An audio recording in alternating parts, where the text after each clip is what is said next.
Brian Bowersock, the Auto Man here. Today we're talking about servicing the fluids on your vehicle. Most of you know to get that oil changed every 4,000 to 5,000 miles on your vehicle, which we recommend at the West Automotive Group. But what about all the other fluids on your vehicle?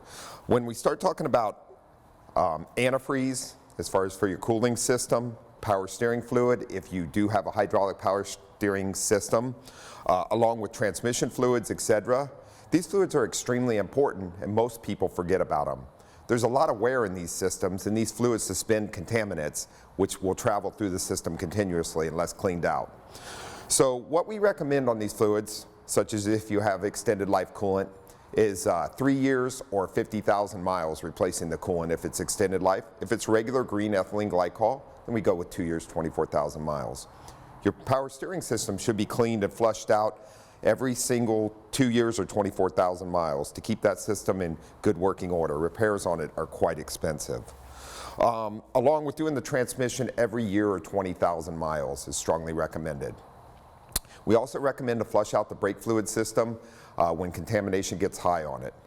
I'm Brian Bowersock with the West Automotive Group. For more automotive news and helpful tips, join the Automan next Friday during News 8 at 7 a.m. and 7 p.m. on the CW. Plus, you can always listen to Auto Talk Radio every Saturday morning at 7 on the AM 760 KFMB Radio.